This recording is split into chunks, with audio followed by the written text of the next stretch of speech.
Hello, welcome সবাইকে। আমি সম্ভাবনা। আর আজকে আমরা এতদিন যে চ্যাপ্টারটা পড়ছিলাম আমাদের সলিউশন বা লিকুইড স্টেট, সেই চ্যাপ্টারটার আজকে আমরা কোয়েশ্চেন আনসার নিয়ে ডিসকাস করব। ঠিক আছে? কোয়েশ্চেন আনসার গুলো আজকে আমরা দেখবো যে কিরকম করে আমরা কোয়েশ্চেন অ্যাটেম্প্ট করব, কিরকম টাইপের কোয়েশ্চেন আমাদের আসতে পারে, সেই জিনিসগুলো হচ্ছে আজকে আমরা দেখবো। ওকে। আচ্ছা, তার আগে বলে রাখি যে তোমরা আমাদের চ্যানেলটাকে সাবস্ক্রাইব করে রাখবে, যাতে যে কোনো ধরনের নোটিফিকেশন আপডেট তোমরা খুবই ইজিলি পেয়ে যেতে পারো। অলরাইট? আচ্ছা, তো আজকে আমরা আমাদের যে পার্টটা আমরা শুরু করব, বললাম যে লিকুইড স্টেটে আমরা কোয়েশ্চেন আজকে ডিসকাস করবো, যে আমরা কোয়েশ্চেন গুলো কিরকম করে অ্যাটেন্ড করবো, কিরকম করে আমরা দেখার চেষ্টা করবো। আচ্ছা, তো ফার্স্টের যে কোয়েশ্চেনটা এখানে দিয়েছে, দেখো কি বলা, যে এ ও বি দুটি তরল মেশালে উৎপন্ন দ্রবণ আদর্শ দ্রবণের মতন আচরণ করে। মানে আমরা একটা দ্রবণ, ধরো এটা যদি আমার দ্রবণ হয়, এই দ্রবণ, আর যদি আমরা তার সাথে বি দ্রবণ মেশাই, তাহলে এ দুটোকে মেশালে যেই দ্রবণটা আমাদের তৈরি হবে, সেটা কি করছে, সেটা একটা আদর্শ দ্রবণের মতন কাজ করছে। ঠিক আছে, আমরা আদর্শ দ্রবণ পড়েছি।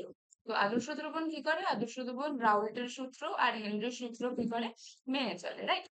আচ্ছা, তাহলে আমাদের কি বলছে, যে আদর্শ আম, দ্রবণের মতো আচরণ করছে। Very good. তাহলে আমাদের যদি 2 মোল থাকে, আমাদের কত মোল বলে দিয়েছে, আছে 2 মোল, 2 মোল, আর বি বলেছে 4 মোল। তাহলে নির্দিষ্ট উষ্ণতায় দ্রবণের বাষ্পচাপ যদি হচ্ছে 0.2 atm হয়, কার বাষ্পচাপ? দ্রবণের বাষ্পচাপ বলেছে, একটু দেখো। কার বাষ্পচাপ বলেছে? দ্রবণের বাষ্পচাপ। দ্রবণের বাষ্পচাপ মানে এ আর বি, এই দুটোকে মেশানোর পরে যে দ্রবণটা আমার তৈরি হচ্ছে, সেই দ্রবণের বাষ্পচাপ হচ্ছে আমাকে দিয়ে দিয়েছে। সেই দ্রবণের বাষ্পচাপ আমাকে কত দিয়েছে? 0.2 atm। যদি দ্রবণের বাষ্পচাপ দেয়, মানে কি, বাষ্পচাপটা কি? পি টোটালের বাষ্পচাপ, তাই না? পি টোটাল, টোটাল যে বাষ্পচাপটা, সেটাই আমাদের পি টোটাল। তাহলে আমাদের পি টোটালটা কত দেওয়া আছে? 0.2 atm। বোঝা গেল? এবার আমাদের কি বলেছে, যে ওই উষ্ণতায়, বিভিন্ন যেই উষ্ণতায় আমরা দ্রবণের বাষ্পচাপটা বলেছি, সেই উষ্ণতাতে বিশুদ্ধ এর বাষ্পচাপ কত? 0.35 atm। সেই উষ্ণতায় বিশুদ্ধ এ মানে কি, P naught A, P not এর বাষ্পচাপ কত? 0.35 atm। ঠিক আছে, তাহলে বিশুদ্ধ আমাদের যে সেই বিশুদ্ধ এর বাষ্পচাপ কত? 0.35 atm। আচ্ছা, তাহলে বলেছে যে বিশুদ্ধ বি এর বাষ্পচাপ কত। খুব ইজি অঙ্ক, খুব ইজি অঙ্ক। আচ্ছা দেখো, আমরা যখন রাউল্টের সূত্র পড়েছিলাম, সেখান থেকে আমরা কি রেখেছিলাম, যে পি টোটালটা কি হবে, যদি আমার দুটো কম্পোনেন্ট বা তিনটে কম্পোনেন্ট থাকে, তো তার যে মোল ভগ্নাংশটা আর তার সাথে সেই কম্পোনেন্টটার যে বিশুদ্ধ বাষ্পচাপ, সেটাকে গুণ করব, করে পরেরটার সাথে যোগ করবো, তাই তো? তাহলে এখানে আমাদের দুটো কম্পোনেন্ট আছে, একটা এ, একটা বি। আচ্ছা, তাহলে এ আর বি এ যদি আমাদের দ্রবণের টোটাল প্রেসারটা বের করতে হয়, তাহলে আমরা কি করব? পি নট এ, তারপর into mole fraction of A, plus P naught B into mole fraction of B. এটা করলে আমরা কি পাবো? আমরা টোটাল প্রেসারটা পেয়ে যাবো। এবার দেখো, এখানে কি বলা আছে, এখানে বলা আছে এ আছে 2 মোল আর বি আছে 4 মোল। তাহলে এ যদি 2 মোল থাকে আর বি যদি 4 মোল থাকে, তাহলে এর মোল ভগ্নাংশ আর বির মোল ভগ্নাংশ আমরা পাবো না। তাহলে এর মোল ভগ্নাংশ কত হবে? এ যত মোল আছে বাই এর মোল প্লাস বি এর মোল। তাহলে আমাদের এর মোল কত হবে? 2/2 + 4, তার মানে 2/6, যেটাকে আমরা লিখতে পারি কি 1/3। ঠিক আছে, বোঝা গেল? আচ্ছা, আর আমাদের যে বি এর মোল তাহলে কত হবে? 4/2 + 4, মানে 4/6 বা 2/3। বোঝা গেল? এটাকে যদি আমরা 2 দিয়ে কাটি, তাহলে 2/3। এটাকেও আমরা 2 দিয়ে কেটেছি। বোঝা গেল এতদূর? আচ্ছা, তাহলে এবার এখানে দেখো, আমরা পিটির ভ্যালু জানি, পিটির ভ্যালু আমরা জানি, পি নট এর ভ্যালু আমাদেরকে দেওয়া আছে, তাই না? পিটির ভ্যালু আমরা জানি, পি নট এর ভ্যালু দেওয়া। আমরা হচ্ছে মোল ফ্র্যাকশন এর জন্য জানি, মোল ফ্র্যাকশন বির জন্য জানি। তাহলে আমাদেরকে কি বের করতে হবে? আমাদেরকে বের করতে হবে হচ্ছে পি নট বি।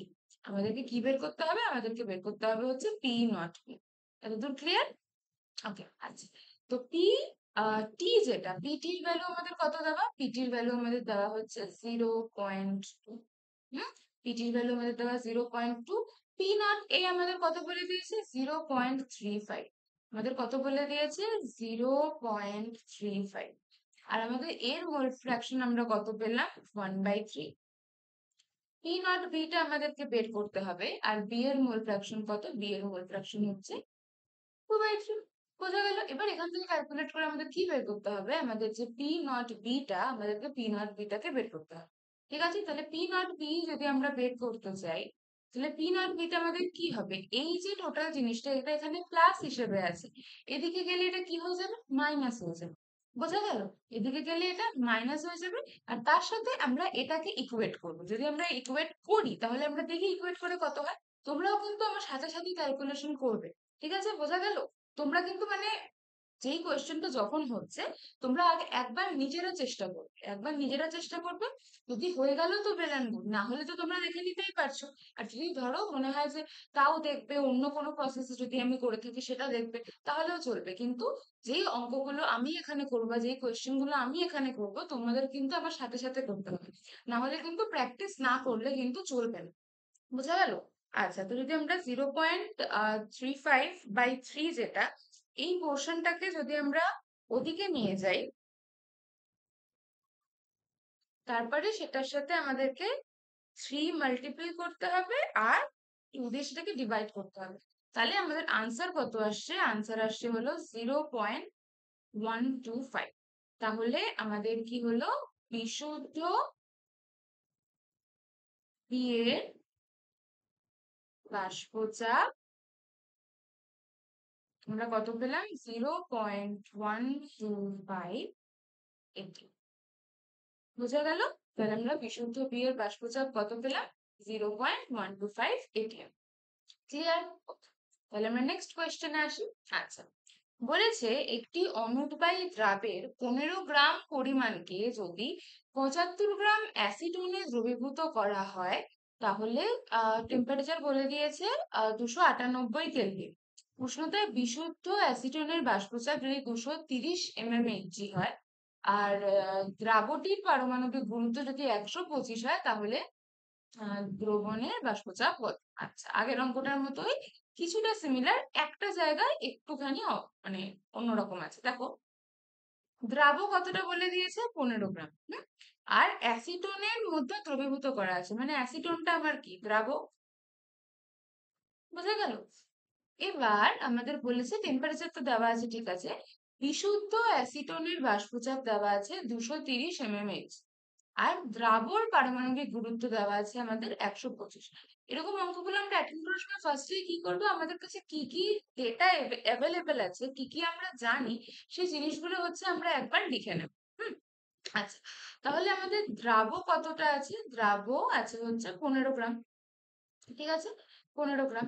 আর আমাদের দ্রাবের আণবিক গুরুত্ব কত? দ্রাবের আণবিক গুরুত্ব হলো 125। 125 গ্রাম। Okay. তাহলে আমাদের যদি দ্রাব 15 গ্রাম থাকে, দ্রাবের পারমাণবিক গুরুত্ব যদি আমরা জানি, তাহলে এখান থেকে কি আমরা দ্রাবের মোল বের করতে পারবো? আমরা দ্রাবের মোল বের করতে পারবো। মোল কি করে আমরা করব? মোল হচ্ছে যতটা পরিমাণ আমাদের দ্রাব আছে, আর সেটাকে তার পারমাণবিক গুরুত্বে যদি আমরা ভাগ করি, তাহলে আমরা কি পাবো? মোল পাবো আমরা, যে কতটা পরিমাণ দ্রাব আছে। কোনো বস্তু কতটা তার পরিমাণ আছে, আর সেটাকে তার যদি আমরা আণবিক গুরুত্ব দিয়ে ভাগ করি, তাহলে সেই বস্তুটার আমরা কি পাচ্ছি? মোলটা পাচ্ছি। তাহলে আমাদের যদি এখানে আমরা অ্যাসিটনের না, সরি, দ্রাবের যদি মোল বের করতে চাই, তাহলে দ্রাবের মোল কত হবে? দ্রাবের মোল হবে হচ্ছে 15/125। 15/125 করলে কত হচ্ছে দেখে নি? 15/125 মানে 0.12। বোঝা গেল? আচ্ছা, এবার বলেছে যে এটা হচ্ছে 75 গ্রাম অ্যাসিটোনের মধ্যে দ্রবীভূত আছে। 75 গ্রাম অ্যাসিটোনের মধ্যে দ্রবীভূত আছে। তাহলে হচ্ছে সেই উষ্ণতা যদি বিশুদ্ধ অ্যাসিটোনের বাষ্পচাপ আমাদের 230 mmHg হয়, তাহলে দ্রাবকের আণবিক গুরুত্ব যদি 125 হয়, তাহলে উষ্ণতা দ্রবণের বাষ্পচাপ কত? যদি দ্রবণটির বাষ্পচাপ মানে এখানেও আমাদেরকে কি বের করতে দিয়েছে, এখানেও আমাদেরকে পি টোটালটা বের করতে হবে, টোটালটা। ঠিক আছে? তাহলে যদি ধরো আমরা দ্রাবটাকে এখানে এ ধরি আর অ্যাসিটনকে যদি আমরা বি ধরি, এই জায়গায় একটা জিনিস খুব ভালো করে বোঝার আছে, তোমরা ভালো করে দেখবে। যদি আমরা দ্রাবটাকে এ ধরি আর অ্যাসিটনটাকে আমরা এখানে বি ধরি, তাহলে আমাদের পিটি কি হবে? P naught A into mole fraction of A plus P naught B into mole fraction of B. ঠিক আছে? এটা কি? এটা হচ্ছে আমার দ্রাবটা। আর বি কি? বি হচ্ছে আমার অ্যাসিটন। এবার দেখো এখানে কি বলেছে, অনুদ্বায়ী দ্রাব। অনুদ্বায়ী মানে নন ভোলাটাইল, মানে যেটা বাষ্পীভূত হচ্ছে না, অনুদ্বায়ী। এখানে সব থেকে বেশি ইম্পর্টেন্ট টার্ম যদি এই অঙ্কটার মধ্যে কোনো একটা হয়ে থাকে, সেটা হচ্ছে এই টার্মটা অনুদ্বায়ী, মানে সেটা বাষ্পীভূত কিন্তু হচ্ছে না। এবার যদি আমরা দ্রাবটাকে তোমার এ ধরি, দ্রাবটাকে যদি আমরা এ ধরি, তাহলে আমাদের যে পি নট এ, তাহলে পি নট এর ভ্যালুটা কি হয়ে যাবে? 0 হয়ে যাবে। কেন পি নট এর ভ্যালু 0 হবে? কারণ আমাদের যে দ্রাবটা অনুদ্বায়ী। দ্রাবটা যদি আমাদের অনুদ্বায়ী হয়ে থাকে, তার মানে কি এটার জন্য আমরা কোনো বাষ্পচাপই পাবো না, তাই না? ওটার জন্য তো আমরা কোনো বাষ্পচাপই পাবো। তাহলে পি নট এটা আমাদের যদি 0 হয়ে যায়, তাহলে এই টোটাল যে টার্মটা হবে, টোটাল টার্মটা আমাদের কি হয়ে যাবে? 0 হয়ে যাবে। কেন 0 হয়ে যাবে? কারণ আমাদের যে দ্রাবটা কি? দ্রাবটা হচ্ছে অনুদ্বায়ী। বোঝা গেল কথাটা? তাহলে সেই জন্যই আমাদের যদি আমরা টোটাল প্রেসার যখন আমরা ক্যালকুলেট করব, সেই টোটাল প্রেসারটা কার হবে? সেই টোটাল প্রেসারটা হবে হচ্ছে আমাদের যেটা অ্যাসিটোনের, যেটা অ্যাসিটোনের। অ্যাসিটোনের জন্য যেটা আমরা পাবো সেটাই হচ্ছে হবে। কিন্তু যেহেতু এটাকে একটা দ্রবণের মধ্যে মেশানো আছে, আর মোল ফ্র্যাকশনটা যখন আমাদের চাচ্ছে অ্যাসিটোনের, তো মোল ফ্র্যাকশন যখন আমরা অ্যাসিটোনের বের করব, তার মধ্যে তো আমাদের দ্রাবের মোল ফ্র্যাকশনটাও চলে আসবে, তাই না? সেজন্য আমাদের যেটা বিশুদ্ধ অ্যাসিটোনের যে বাষ্পচাপটা আমরা পেতাম, তার থেকে কিন্তু এই বাষ্পচাপটা কি হবে? আলাদা হবে। বোঝা গেল? আচ্ছা, এবার অ্যাসিটনকে আমরা বি ধরে ফেলেছি। তো এবার আমাদেরকে কি বলেছে যে অ্যাসিটন কতটা আছে? 75 গ্রাম। কতটা আছে অ্যাসিটন? 75 গ্রাম। ঠিক আছে? আচ্ছা, যদি অ্যাসিটন আমাদের 75 গ্রাম থাকে, তাহলে আমরা আমাদের অ্যাসিটনের মোলটা বের করতে হবে। তাহলে অ্যাসিটন কতটা আছে? অ্যাসিটন আছে হচ্ছে আমাদের 75 গ্রাম। হুম। আচ্ছা, আর অ্যাসিটনের আণবিক গুরুত্ব কত হয়? অ্যাসিটন কিরকম দেখতে হয় বলো তো?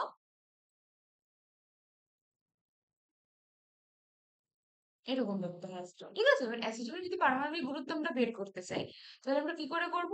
3টে কার্বন আছে, কার্বনের জন্য আমরা কত ধরবো? 12। তাহলে 3 ইন্টু 12। হাইড্রোজেন 6টা, 1 করে, মানে 1 ইন্টু 6। আর একটা অক্সিজেন, অক্সিজেনের কত হচ্ছে? 16। তাহলে 3 12 36। 36 আর 16তে আমাদের হয়ে যাচ্ছে হলো 52। 52 আর 6 58। ঠিক আছে? 52 আর 6 58। বোঝা গেল এতদূর? তাহলে এবার যদি আমরা অ্যাসিটনের মোল বের করি, তাহলে অ্যাসিটনের মোল, অ্যাসিটনের মোল তাহলে আমাদের কত হবে? অ্যাসিটন আমাদের কতটা আছে? 75 গ্রাম। আর ওটার আণবিক গুরুত্ব কত হচ্ছে? 58। তাহলে যদি আমরা 75/58 করি, তাহলে কত মোল অ্যাসিটন আমাদের আছে সেটা আমরা পেয়ে যাব। চলো যদি আমরা করি, তাহলে কি হবে? 75/58 মানে হচ্ছে 1.293। বোঝা গেল? আচ্ছা, এবার তাহলে যখন আমরা টোটাল প্রেসার বের করব, তাহলে আমরা কি করব? অ্যাসিটোনের যে আমাদের মোল ফ্র্যাকশন, এটা কিন্তু খালি মোল বেরোলো, মোল ফ্র্যাকশন কিন্তু না, এটা খালি মোল বেরিয়েছে। অ্যাসিটোনের মোল আর তার সাথে বিশুদ্ধ অ্যাসিটোনের যে প্রেসারটা ছিল সেটাকে আমরা গুণ করে দেব। তো বিশুদ্ধ অ্যাসিটোনের প্রেসার কত ছিল বলা আছে দেখো? 230 mmH। তাহলে এখানে আমরা নিলাম 230। আর অ্যাসিটোনের মোল ফ্র্যাকশন কত হবে তাহলে? তাহলে হবে হচ্ছে 1.293 বাই কি হবে? 1.293। এটা কার? অ্যাসিটোনের জন্য যত মোল।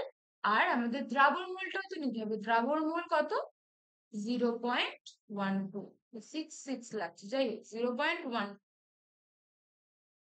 0.12। এটা হচ্ছে আমাদের মোল ফ্র্যাকশন। এই টোটালটা বেরোলো। এটার সাথে যদি আমরা বিশুদ্ধ যে অ্যাসিটন সেটার বাষ্পচাপটাকে গুণ করি, তাহলে আমরা কি পাচ্ছি? টোটাল বাষ্পচাপ পাচ্ছি। চলো দেখে নিই কত হয়।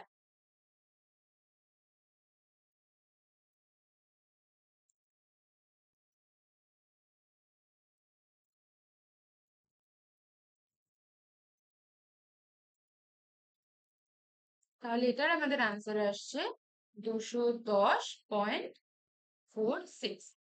তাহলে এটা আমাদের তোমার টোটাল বাষ্পচাপ এটার কত আসলো? 210.46 mm।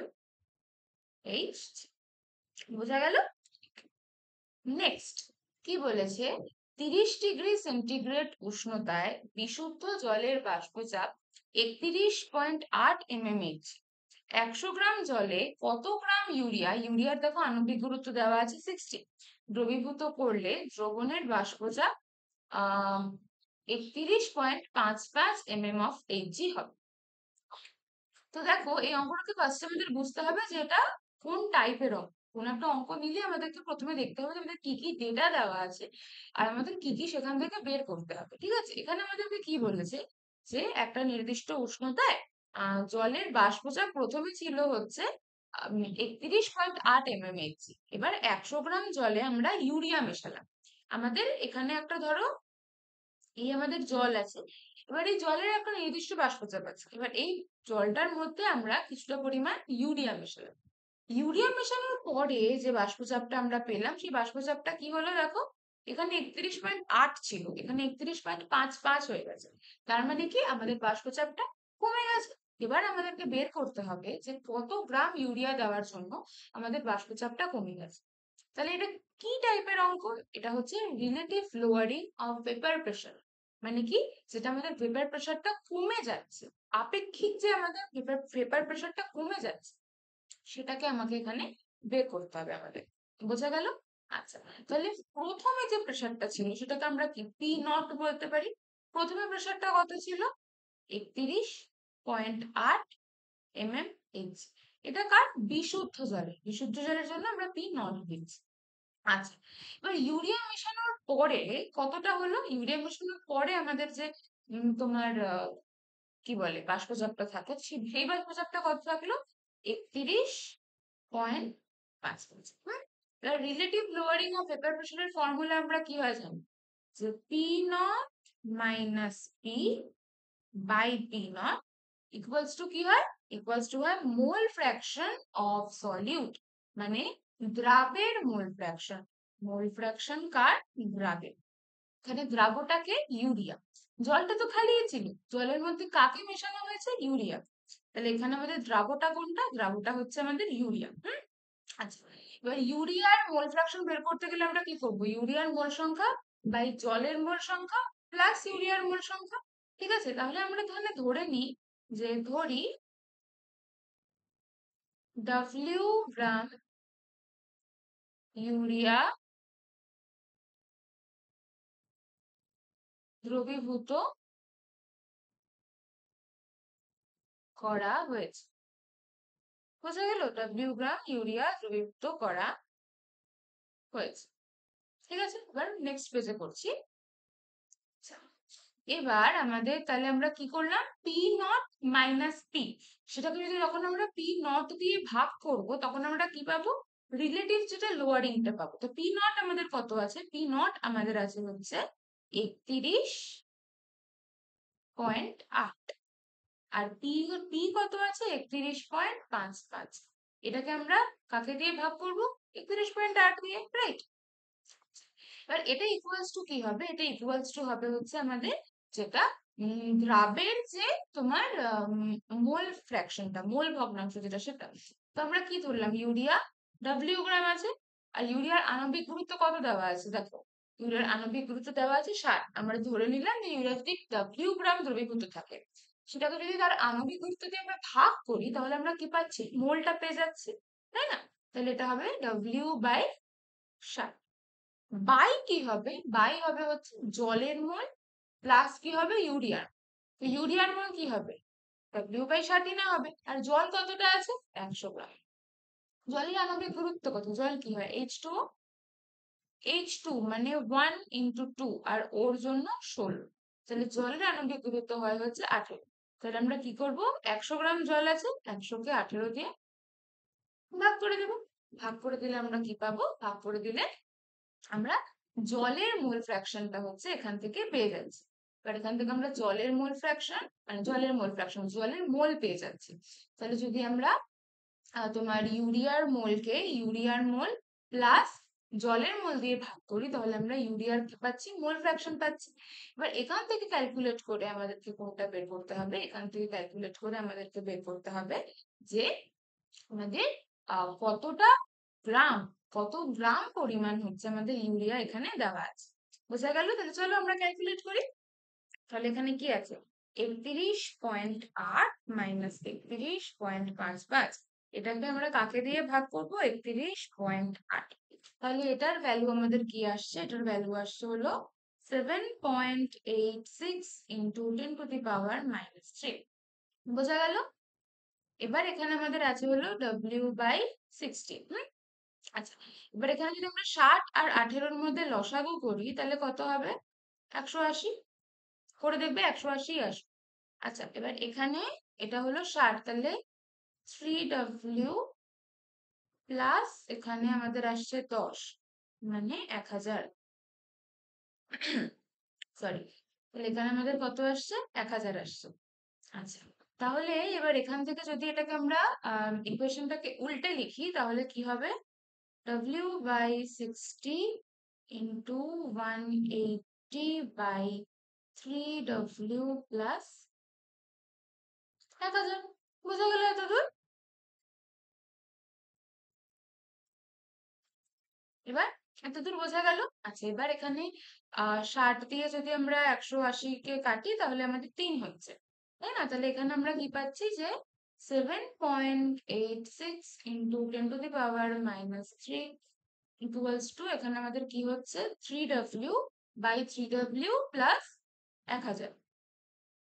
3W/3W plus 1000। এবার ধরো যদি এটাকে যদি আমরা উল্টে লিখি, কেন উল্টে লিখবো? দেখো, যদি এটাকে আমরা উল্টে লিখি তাহলে 3W টা নিচে চলে আসবে। তাহলে এটাকে দিয়ে আমাদের কাটাকাটি করতে, ভাগ করতে সুবিধা হবে। তাহলে এটাকে যদি আমরা 1/, করি তাহলে হবে 1/86 ইন্টু 10⁻³ তাহলে এটা আমাদের হয়ে যাবে 3W/1000/3W। তাহলে এখানে 3W কেটে যাবে। মানে যদি এটাকে আমরা ধরো ভেঙে লিখি, মানে আমি বলতে চাচ্ছি যদি এটাকে আমরা এরকম করে ভেঙে লিখি যে 3W/3W প্লাস 1000/3W, তাহলে এটা কেটে গিয়ে কি হবে? 1 হয়ে যাবে, তাই না? তাহলে যদি আমরা ধরো 1/7.86 ইন্টু 10⁻³ সাথে 1 যোগ করি তাহলে আমাদের কত হবে? আমি কি বললাম? ধরো যদি আমরা 1/7.86 ইন্টু 10⁻³ এর সাথে যদি আমরা 1 যোগ করি তাহলে আমাদের হচ্ছে হলো 128.22। তাহলে হচ্ছে 128.22। ঠিক আছে, এটা ইকুয়ালস টু আমাদের কত থাকবে? 1000/3W। এবার এখান থেকে আমরা তাহলে W এর মান বের করতে পারবো। তাহলে এখান থেকে ক্যালকুলেট করলে আমাদের W এর মান কত বেরোবে? বেরোবে হচ্ছে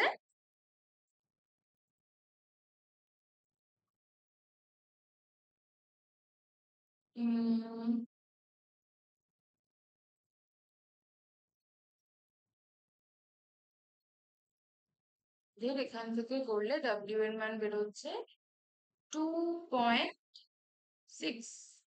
এখানে কত আছে? 2.63। তাহলে আমাদের আনসার বেরোচ্ছে 2.62 আছে। ঠিক আছে, 69 করলে 63 অ্যাপ্রক্সিমেটলি চলে আসে। তাহলে এখানে আমাদের যেটা তোমার কত গ্রাম ইউরিয়া নিতে হবে? 2.629। এখানে দেখো আনসারটা দেওয়া আছে যে 2.638 গ্রাম। ঠিক আছে, তো অ্যাপ্রক্সিমেটলি আমাদের এটা আসছে। তাহলে আমাদের ইউরিয়া নিতে হবে 0.629 ঠিক আছে, পয়েন্টের পরে ওটা একটু ভ্যারি করতেই পারে, সেটা ক্যালকুলেশনের মানে কত দূর পয়েন্ট নেওয়া হয়েছে বা কি তার উপরে ডিপেন্ড করবে, সেটা কোনো অত চিন্তার বিষয় না। ওকে, নেক্সট কোয়েশ্চেন হচ্ছে উষ্ণতা বৃদ্ধিতে তরলে গ্যাসের দ্রাব্যতা হ্রাস পায় কেন?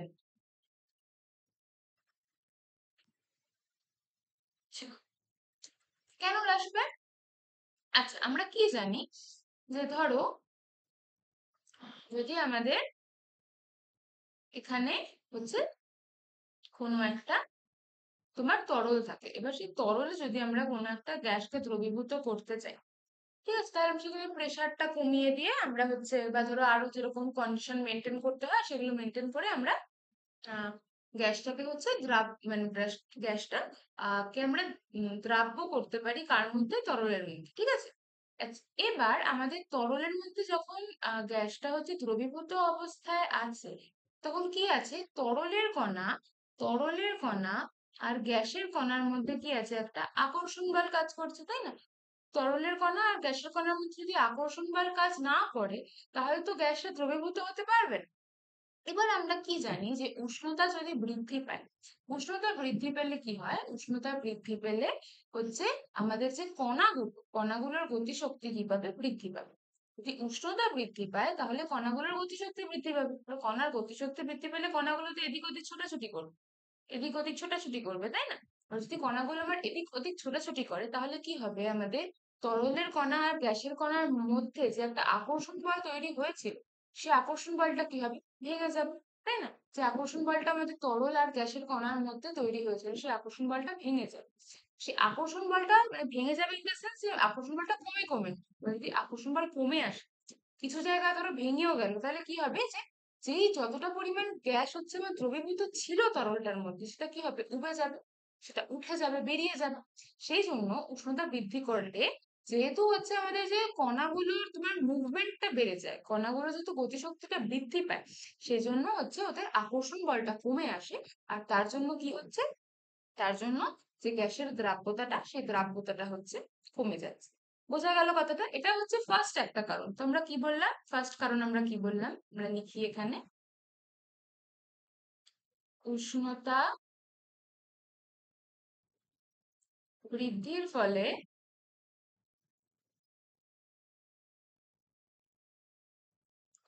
কণার গতিশক্তি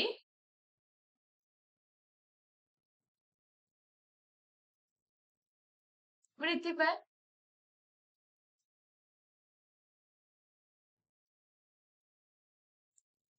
যার জন্য তরলের এবং গ্যাসের কণার আকর্ষণ বল,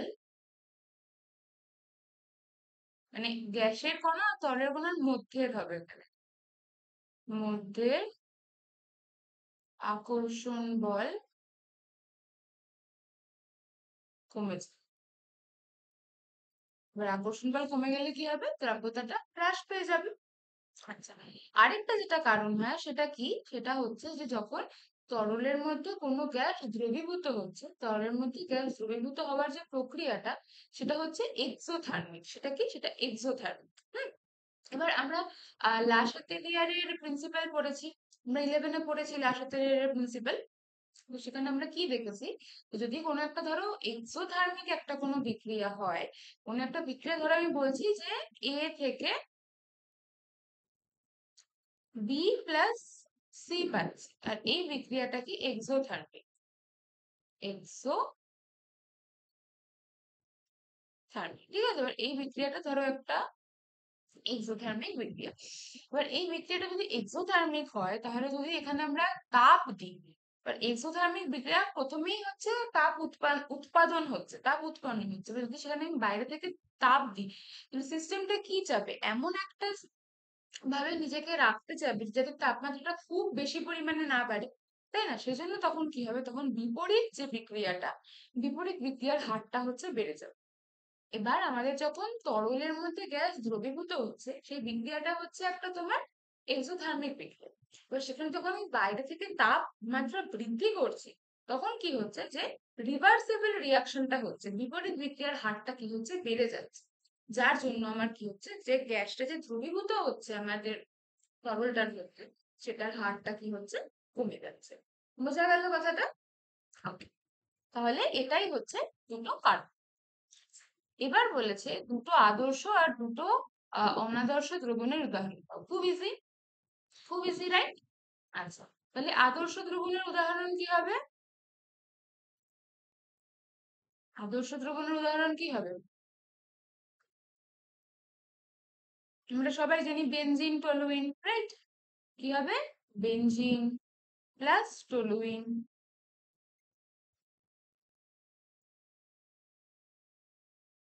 এটার সাথেও কি হতে পারে? N hexane, N heptane, N hexane plus N heptane.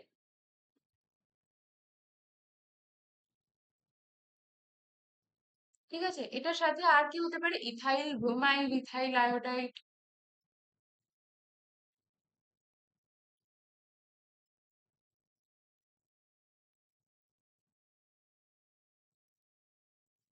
দেখা যাচ্ছে দিকটা? ওকে, নিচে লিখে দিচ্ছি।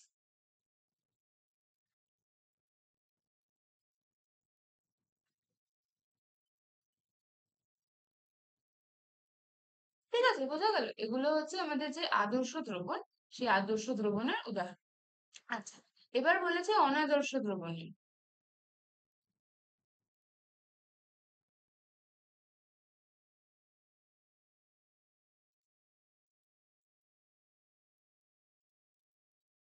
আচ্ছা, অনাদর্শ দ্রবণ আমরা জানি দু টাইপের হয়। কি কি? একটা হচ্ছে ধনাত্মক, একটা হচ্ছে ঋণাত্মক, তাই না? একটা হচ্ছে ধনাত্মক, একটা হচ্ছে ঋণাত্মক। তো যদি আমরা ধনাত্মক বিচ্যুতিযুক্ত তোমার অনাদর্শ দ্রবণের উদাহরণ চাই, তাহলে সেটা কি হবে? মিথানল প্লাস জল। হুম, যদি আমরা নেগেটিভ তোমার বিচ্যুতিযুক্ত অনাদর্শ দ্রবণের উদাহরণ চাই, তাহলে আমাদের সেখানে আমরা কি পাবো? Acetone plus fluoro.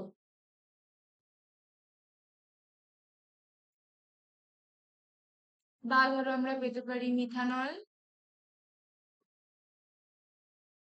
Plus CO. বোঝা গেল? তো এগুলো হচ্ছে আমরা অনাদর্শ দ্রবণের উদাহরণ পাবো।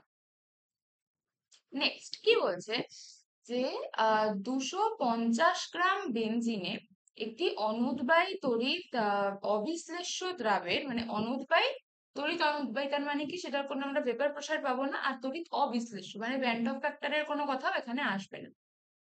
কত আছে? 30 গ্রাম দ্রবীভূত আছে। দ্রবণটির স্ফুটনাঙ্ক কত? স্ফুটনাঙ্ক বলেছে, ঠিক আছে? স্ফুটনাঙ্ক কত বলে দিয়েছে, যে বেনজিনের স্ফুটনাঙ্ক হচ্ছে 80 ডিগ্রি সেন্টিগ্রেড, আর বেনজিনের কেবির মান বলে দিচ্ছি 2.6। দ্রাবের আণবিক গুরুত্ব 154।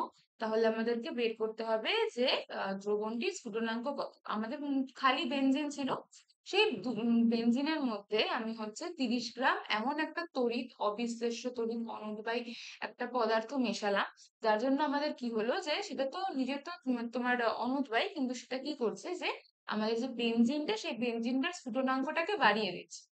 তো সেখান থেকে আমাদেরকে বের করতে হবে যে আমাদের যে স্ফুটনাঙ্কটা বেড়ে কত হয়েছে। তাহলে এটা কি স্ফুটনাঙ্কের উন্নয়নের অঙ্ক, তাই না? স্ফুটনাঙ্কের উন্নয়ন আমরা কি জানি, যে যেটা আমাদের আগের টেম্পারেচার ছিল মানে টিবি, আর যেটা আমাদের পরের টেম্পারেচার হয়েছে টি নট বি, এটা যে ডিফারেন্সটাকে আমরা কি বলি? Delta TB. সেই ডেল্টা টিভিটা কার সাথে ইকুয়াল হয়? কেবি ইন্টু এম। এমটা কি? মোলালিটি। এমটা কি? মোলালিটি, ছোট হাতের মোলালিটি। দ্রাবের মোলালিটির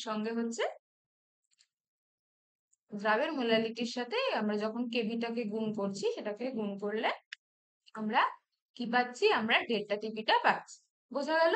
আচ্ছা, তাহলে আমাদেরকে এখানে কেবির মান বলে দিয়েছে, আমাদেরকে এমটা বের করতে হবে, তাই না? আমাদেরকে এমটা বের করতে হবে। আচ্ছা, মোলারিটি যদি আমরা বার করি, তাহলে আমাদেরকে বলেছে যে তড়িৎ অবিশ্লেষ্য পদার্থটা কতটা আছে, 30 গ্রাম। 30 গ্রাম আছে।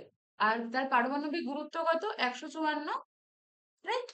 তাহলে 30/154 কত গ্রাম বেনজিনে দ্রবীভূত আছে, 250 গ্রাম। আর আমরা কি জানি মোলালিটি কি, কেজিতে।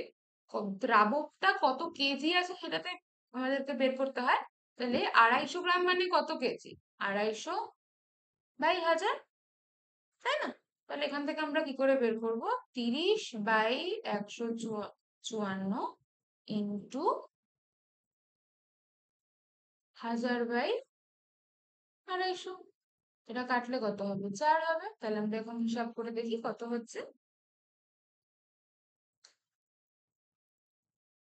আসছে আমাদের 0.78। ঠিক আছে, এটা হচ্ছে এত মোলার, রাইট? আচ্ছা, তাহলে এবার আমাদেরকে বের করতে হবে যে আমাদের বেনজিনের স্ফুটনাঙ্কটা কত। তাহলে আমাদের ডেল্টা টিভি সমান কি আমরা বললাম, কেবি ইন্টু এম, তাই না? বাট কেবির ভ্যালু কত দেওয়া আছে, 2.6, আর এমটা আমরা পেলাম 0.78। তাহলে এটা কি হবে, 2.6 ইন্টু 0.78। ঠিক আছে, এটা আমরা পেলাম। তাহলে 2.6 ইন্টু 0.78 যদি আমরা করি তাহলে আমরা পাচ্ছি হলো 2.028। ঠিক আছে, এটা হচ্ছে কতটা পরিমাণ আমাদের যে টেম্পারেচারটা সেটা বাড়লো। এবার তাহলে আমাদের ডেল্টা টিভিটা কি হবে, যে আগে আমাদের টেম্পারেচারটা হচ্ছে মানে টেম্পারেচারটা বেড়ে গিয়ে আমাদের কত হলো, টেম্পারেচারটা বেড়ে গিয়ে কত হলো, আর টেম্পারেচারটা বাড়ার আগে কত ছিল, টেম্পারেচারটা বাড়ার আগে কত ছিল। ঠিক আছে, টেম্পারেচারটা বেড়ে কত হলো আর টেম্পারেচারটা বাড়ার আগে কত ছিল। এবার টেম্পারেচারটা বাড়ার আগে কত ছিল দেখাচ্ছে, 80°C। আর যখনই আমরা এই ধরনের অঙ্ক করব আমরা কিন্তু সবগুলো টেম্পারেচারকে কেলভিনে করব। টেম্পারেচারকে আমরা কিসে করব, কেলভিনে করব। তাহলে 80°C যদি হয় তাহলে কেলভিনে সেটা কত হবে, 80 প্লাস 273। তাহলে সেটা হবে হচ্ছে 80 প্লাস 273, এটা কি হবে, কেলভিন। কি হবে, কেলভিন। তাহলে এখান থেকে আমরা কি পাবো, 353, 335। তাহলে আমাদের টিভির ভ্যালুটা এখানে কি হবে, এখানে এটার ভ্যালুটা আমাদের বেড়ে গিয়ে কত, এটার ভ্যালুটা কত হয়েছে, 335 হয়েছে, তাই না? 335 হয়েছে। তাহলে এবার এখান থেকে যদি আমরা ক্যালকুলেট করি তাহলে আমাদের টেম্পারেচারটা তোমার আগে কত ছিল, মানে সেই মানে আগে কত ছিল বলছি, সরি, আর টেম্পারেচারটা বেড়ে গিয়ে আমাদের হচ্ছে এটা হয়েছে, তাই না? তো আমাদেরকে এখন বের করতে হবে যে আমি কোথায় কি গন্ডগোল করলাম। উম আর টেম্পারেচারটা আমাদের বেড়ে গিয়ে কত হয়েছে, এখনকার যে স্ফুটনাঙ্কটা সেটা আমাদেরকে বের করতে হবে, তাই না? আর টেম্পারেচারটা আমাদের আগে কত ছিল, 80°। তাহলে আমাদের টেম্পারেচারটা বেড়ে গিয়ে যত হয়েছে সেটা থেকে আমরা যদি আগের টেম্পারেচারটাকে বিয়োগ করি তাহলে তো আমরা ডেল্টা টিভিটা পাচ্ছি, মানে কতটা পরিমাণ বেড়েছে। বা সেখান থেকে যদি আমাদের বাড়ার পরে কত হয়েছে সেটাকে যদি বের করতে হয় তাহলে আমাদের কি করতে হবে, এখান থেকে আমরা পেলাম যে আগে কত ছিল, 80°C, তার মানে 353 কেলভিন। তাহলে বাড়ার পরে এটা কত হবে, এটা হবে হচ্ছে 2.028 প্লাস 353 কেলভিন। তার মানে এটা কত হবে, 353 সাথে যদি আমরা 2.028 করি তাহলে এটা 55 সামথিং আসবে। তাহলে এটা আমাদের আসবে হচ্ছে 355.028। এর কি আনসার দেওয়া আছে, দেওয়া আছে, ও সেন্টিগ্রেডে দেওয়া আছে। আচ্ছা, তাহলে 355.028, যদি আমরা সেন্টিগ্রেডে এটাকে বের করতে চাই, এটা কেলভিনে এসেছে। তাহলে 355.028 মাইনাস 273, তাহলে সেটা কত হবে, -273 যদি আমরা করি আমাদের আসবে 82.028 ডিগ্রি সেন্টিগ্রেড। দেখি আমরা উত্তর মিলেছে কিনা। উত্তর কিন্তু মিলে গেছে। বোঝা গেল, খুব সোজা অঙ্ক, সুন্দর অঙ্ক, তাই না? সুন্দর অঙ্ক, ওকে। আচ্ছা, নেক্সট কি বলেছে, বিশুদ্ধ ক্লোরোফর্মের স্বাভাবিক স্ফুটনাঙ্ক হচ্ছে 61.3°C। এবার 18 গ্রাম ক্লোরোফর্মে যদি আমরা 5.02 গ্রাম ন্যাপথলিন দ্রবীভূত করি, তাহলে দ্রবণের স্ফুটনাঙ্ক হয় 59.5 ডিগ্রি সেন্টিগ্রেড। ক্লোরোফর্মের কেবির মানটা নির্ণয় করতে বলেছে, আর বলেছে ক্লোরোফর্মের মোলার বাষ্পীভবনের লিনতাপ কত আছে। মোলার বাষ্পীভবনের লিনতাপ যেটা, এটা কিন্তু বেশ অন্যরকম। তো যে মোলার বাষ্পীভবনের লিনতাপের যে পোর্শনটা, এই মোলার বাষ্পীভবনের লিনতাপের পোর্শনটা আমরা হচ্ছে পরের দিকে আমরা আলাদা করে করছি। তো ফার্স্টের পার্টটা আমরা আগে করব। কি বলেছে যে বিশুদ্ধ ক্লোরোফর্মের স্বাভাবিক স্ফুটনাঙ্ক। স্বাভাবিক স্ফুটনাঙ্ক মানে যে স্ফুটনাঙ্কটা ওর আগে ছিল, এই স্বাভাবিক স্ফুটনাঙ্ক যেটা, সেটাকে আমরা স্বাভাবিক স্ফুটনাঙ্কটাকে টিবি ধরে নিচ্ছি। বিশুদ্ধ যেটা স্বাভাবিক স্ফুটনাঙ্ক আমাদের ছিল হচ্ছে 61.3 ডিগ্রি সেন্টিগ্রেড। এবার ক্লোরোফর্মের মধ্যে আমাদের 5.02 গ্রাম ন্যাপথলিন মেশানো হলো। তারপরে সেটার স্ফুটনাঙ্কটা বেড়ে গিয়ে কত হলো, তারপর সেটার স্ফুটনাঙ্কটা বেড়ে গিয়ে কত হলো, 69.5 ডিগ্রি সেন্টিগ্রেড। ঠিক আছে, তাহলে আমাদের বলেছে ক্লোরোফর্মের কেবির মানটা বের করতে। ওকে, তাহলে আমরা কি জানি, এটা কি হয়, delta TB is equals to KB into M. আচ্ছা, এবার আমাদেরকে টিভিটার ভ্যালু এখানে সেন্টিগ্রেডে দেওয়া আছে, তাই না? কিন্তু এটাকে আমাকে কেলভিনে আমাদেরকে করে নিতে হবে। যদি আমরা কেলভিনে করি, তাহলে কেলভিনে করতে গেলে আমরা জানি যে 273 দিয়ে যোগ করতে হয়। তাহলে 61.3 কে যদি আমরা 273 দিয়ে যোগ করি, তাহলে এটা কত হচ্ছে, 334.3 কেলভিন। আর এটাকে যদি আমরা করি, তাহলে কত হচ্ছে, 69.5 প্লাস 273 মানে হচ্ছে 342.5 কেলভিন। আর আমাদের কেবির মানটা এখান থেকে বের করতে হবে। আর এম এর মানটা আমরা কি করে পাবো, আমাদের বলেছি যে 5.02 গ্রাম ন্যাপথলিন হচ্ছে দেওয়া আছে 18 গ্রাম ক্লোরোফর্মের মধ্যে। ঠিক আছে, তাহলে আমাদের ক্লোরোফর্মের আমাদের এখানে আণবিক গুরুত্ব দেওয়া আছে, মানে আণবিক গুরুত্ব আমাদের বের করে নিতে হবে, C10H8। তাহলে যদি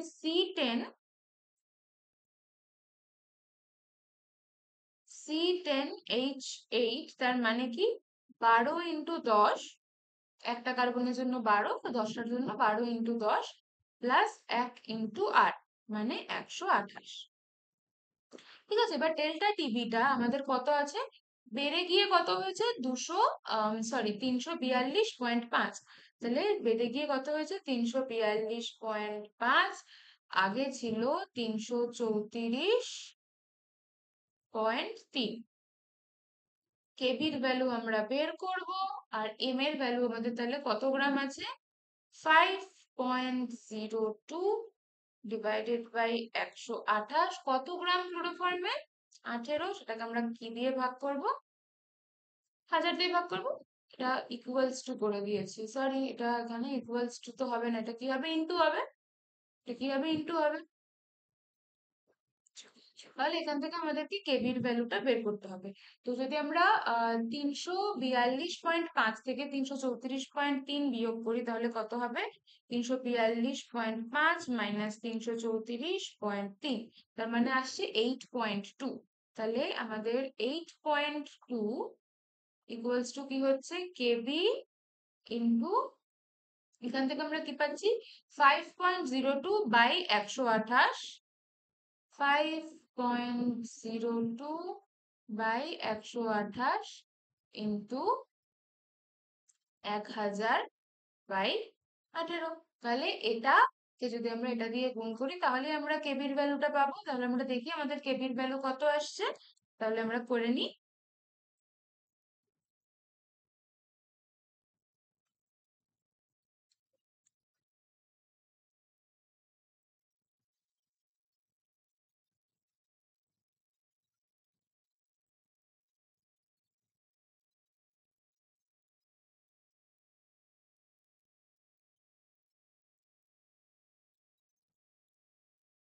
কি 1000/18 তো ছিল, রাইট? আচ্ছা, তাহলে আমাদের কেবির ভ্যালুটা এখান থেকে আমরা ক্যালকুলেট করে নিই।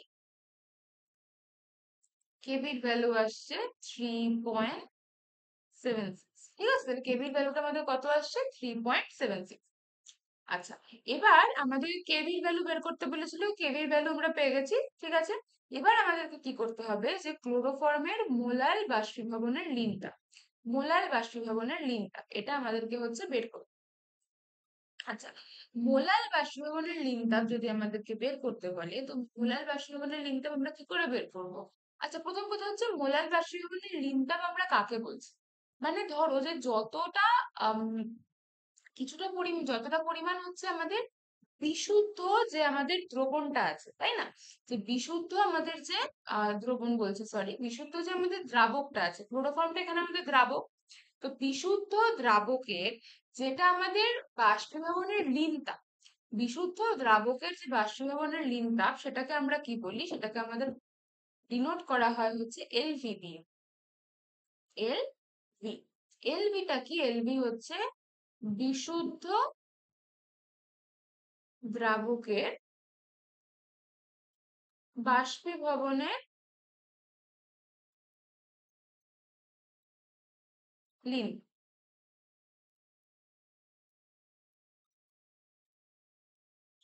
বিশুদ্ধ যে দ্রাবক, সেই বিশুদ্ধ দ্রাবকের বাষ্পীভবনের লিনতাপটা আমাদের কি, সেই বাষ্পীভবনের লিনতাপটা হচ্ছে এলভি।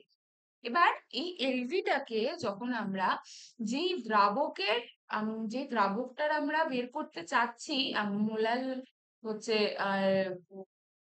বাষ্পীভবনের লিনতাপ, যেটা আমরা মোলাল বাষ্পীভবনের লিনতাপ বের করতে চাচ্ছি, সেটার আণবিক গুরুত্ব দিয়ে যখন আমরা গুণ করব এলভিটাকে, তখন আমরা কি পাবো? মোলাল বাষ্পীভবনের লিনতাপ।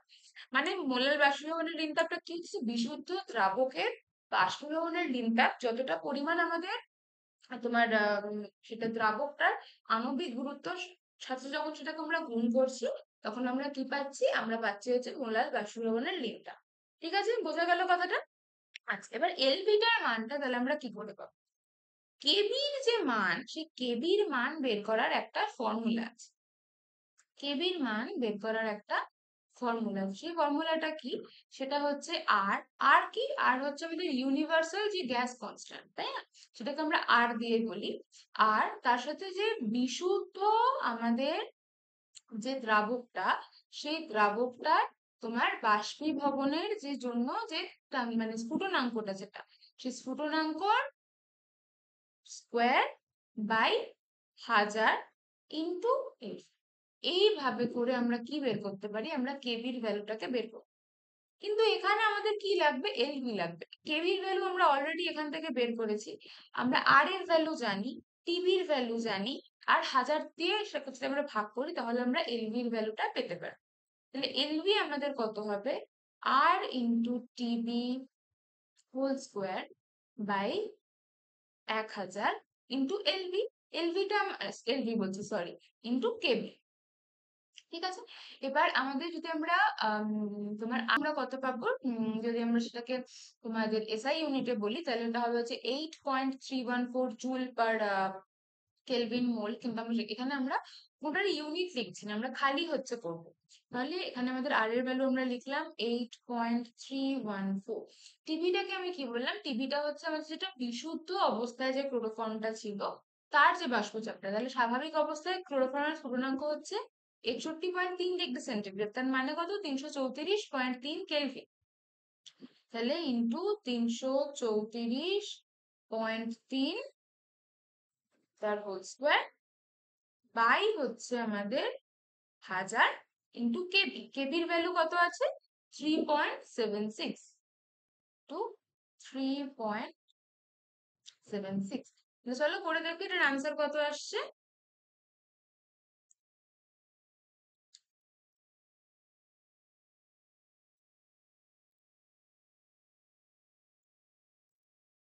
তোমরা আমার সাথে সাথে করতে থাকো।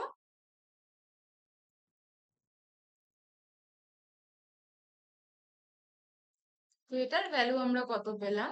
এটার ভ্যালু আমরা পেলাম 247.1, তাই পেয়েছি 247.1। তাহলে 247.1 পেলাম, ঠিক আছে। ওকে, এবার আমরা কি বললাম যে যখন আমরা এটাকে তোমার ক্লোরোফর্মের আণবিক গুরুত্ব দিয়ে গুণ করব, তখন আমরা কি পাবো? আমরা হচ্ছে যেটা আমাদের মোলার বাষ্পীভবনের নিমতাপ যেটা, সেটাকে আমরা পাচ্ছি। আচ্ছা, তাহলে ক্লোরোফর্মের যদি আমাদেরকে ক্লোরোফর্মের আণবিক গুরুত্ব, ক্লোরোফর্ম কি হয়? ক্লোরোফর্ম হয় হচ্ছে CH Cl3। তাহলে কার্বনের জন্য আমরা কত পাবো? 12। হাইড্রোজেনের জন্য আমরা কত পাচ্ছি? 1। আর ক্লোরোফর্মের জন্য কত হয়? 35.5। এবার এটাকে যদি আমরা 3 দিয়ে গুণ করবো, কেন 3 দিয়ে গুণ করবো? কারণ একটা ক্লোরিনের জন্য 35.5, তো 3টে ক্লোরিনের জন্য কত হবে? 35.5 ইন্টু 3। ঠিক আছে, বোঝা গেল? তাহলে চলো করি।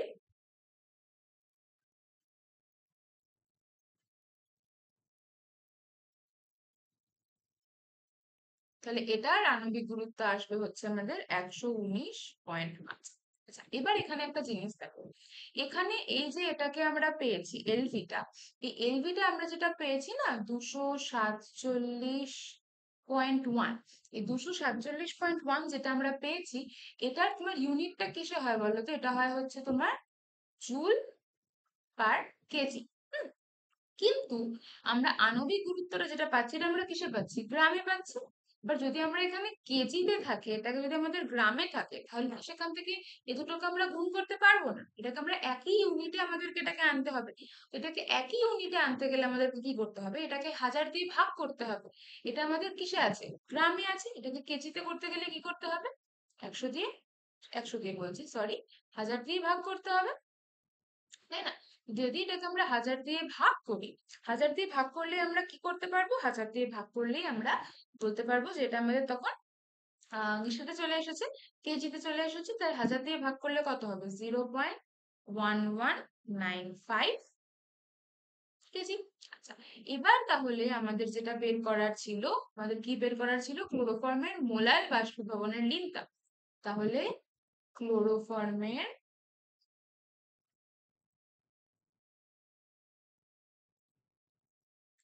মোলার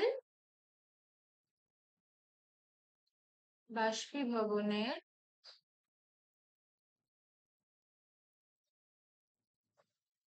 লিনতাপ কত হবে? এলভি ইন্টু ক্লোরোফর্মের আণবিক গুরুত্ব। এলভির ভ্যালু আমরা কত পেয়েছি? এলভির ভ্যালু আমরা পেয়েছি হলো 247.1। তাহলে এটা কি হবে? 247.1 ইন্টু 0.1195।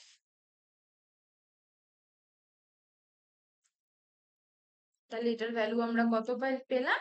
এটার ভ্যালু আমরা পেলাম হচ্ছে 29.5।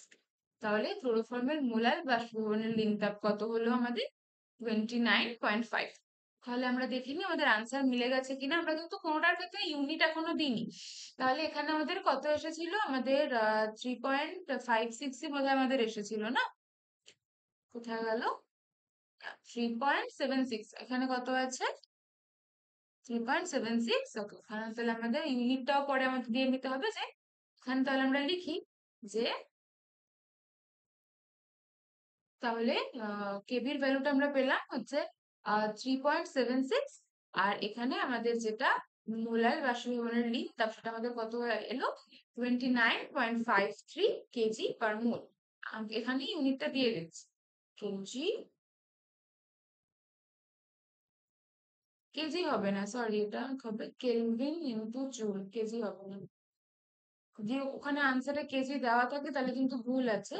তারপর হচ্ছে কেলভিন জুল পার মোল, কারণ এখানে বাই যেহেতু ছিল আমাদের, মানে এখানের যে ইউনিটটা কেজিটা সেটা নিচে ছিল, দেখো এখানে এটা কোথায় গেল? বাই কেজি ছিল, আর এখানেও কেজি, তাহলে কেজি কেজি কেটে যাবে।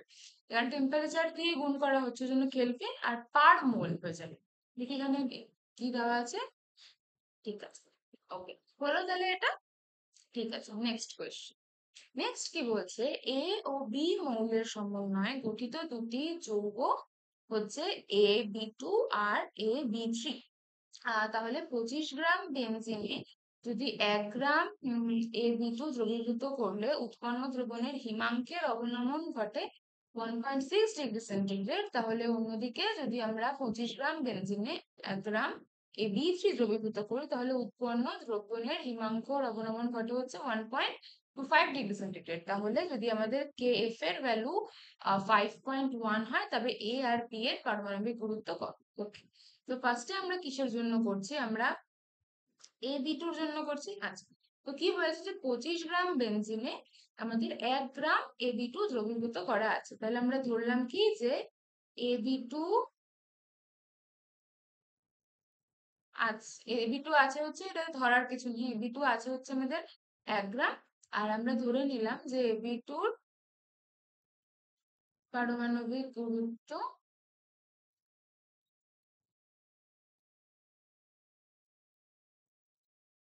M A. ঠিক আছে, এম এ। আচ্ছা, তাহলে এখানে আমাদের কি বলেছে যে এখানে হিমাঙ্কের অবনমন ক্যালকুলেট করতে বলেছে, তাই না? তো আমরা ডেল্টা টিএফ লিখলাম। তাহলে ডেল্টা টিএফটা আমাদের কি হবে? আমাদের তোমার কে ইন্টু এম, তাই না? এবার এমটা আমাদের তাহলে কত হবে? যে আমাদের 1 গ্রাম এবি টু আছে, 1 গ্রাম আছে, আর সেটাকে আমরা এবি এর পারমাণবিক গুরুত্ব দিয়ে ভাগ করলাম। 25 গ্রাম বেনজিনের মধ্যে আছে, তাহলে সেটাকে 1000 দিয়ে ভাগ করলাম। এবার ডেল্টা টিএফ যেটা, এটার ভ্যালু কত দেওয়া আছে? 1.6। নেক্সট পেজে করছি। 1.6। কেএফ এর ভ্যালু কত দেওয়া আছে? 5.1। আর এখানে কি আছে? 1/MA into 1000/25।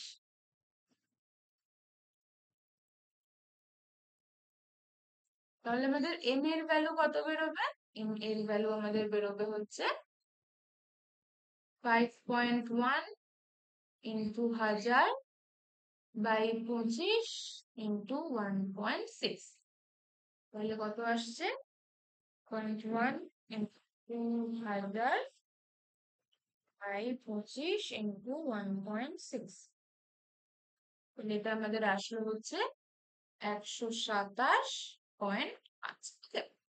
এবার দেখো যে এটা কি বলেছে, এ বি, ঠিক আছে, এ একটা আছে, বি দুটো আছে।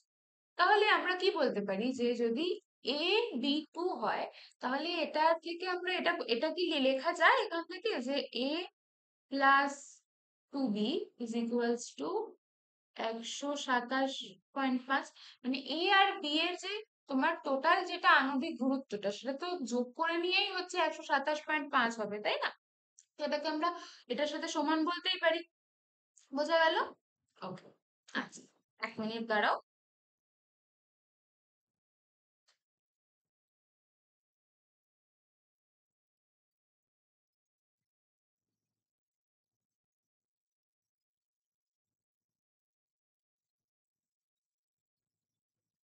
আচ্ছা, বোঝা গেল? ঠিক আছে। এবার তাহলে এ বি টুর জন্য আমাদের হয়ে গেল। এবার আমরা কি করব? এবার আমরা এ বি থ্রির জন্য করব।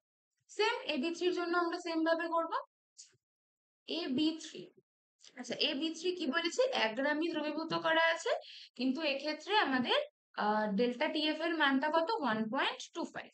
তাহলে এ বি থ্রির ক্ষেত্রে আমাদের কি হবে? 1.25। কেএফ এর ভ্যালু তো একই থাকবে। আর এই ক্ষেত্রে ডেল্টা টিএফ এ বি থ্রির ক্ষেত্রে আমরা কি ধরছি? যে পারমাণবিক গুরুত্ব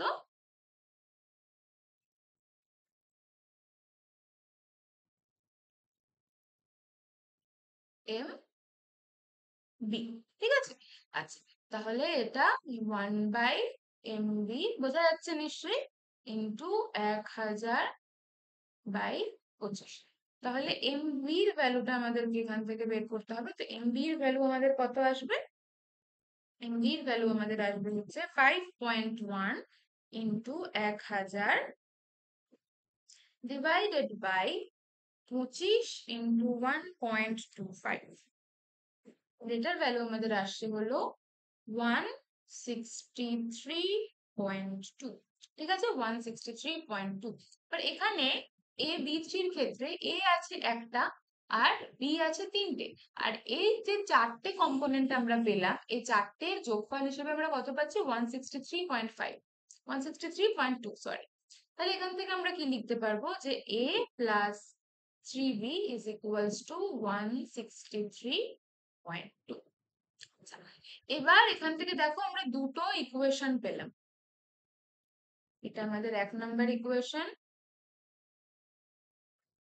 আর এটা আমাদের 2 নাম্বার ইকুয়েশন। মানে 1 আর 2 নাম্বার ইকুয়েশন থেকে আমরা এ আর বি এর ভ্যালু বের করতে পারবো? নিশ্চয়ই পারবো, কেন পারবো, তাই না? তাহলে কি হবে, 1 বলছি, a প্লাস 2b হচ্ছে 127.5, আর a প্লাস 3b আমাদের কত, a প্লাস 3b হচ্ছে আমাদের 163.2। আচ্ছা, এবার এটাকে যদি আমরা মাইনাস করে দিই, এটাকে মাইনাস মাইনাস মাইনাস করে দিই, তাহলে এটা কি হবে, -3b, তাহলে এটা তো এটা কেটে যাবে, তাহলে এখানে কি হবে, -b ইজ ইকুয়ালস টু কত হবে, -b ইকুয়ালস টু হবে হচ্ছে,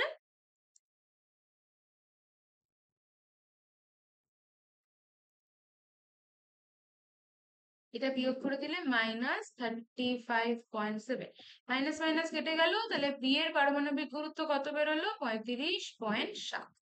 বোঝা গেল? এবার এর পারমাণবিক গুরুত্ব বের করতে হবে। তাহলে যদি আমরা ফার্স্ট ইকুয়েশনে বি এর জায়গায় 35.7 বসাই, তাহলে কত হবে, 2 ইন্টু 35.7 ইকুয়ালস টু 127.5। তাহলে দেখি কত আসছে এর পারমাণবিক গুরুত্ব। তাহলে এর পারমাণবিক গুরুত্ব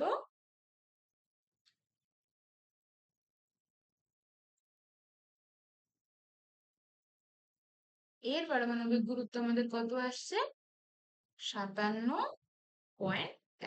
তাহলে এখান থেকে আমরা বি এর পারমাণবিক গুরুত্ব আর এর পারমাণবিক গুরুত্ব বের করতে পারি। বোঝা গেল? চলো দেখি।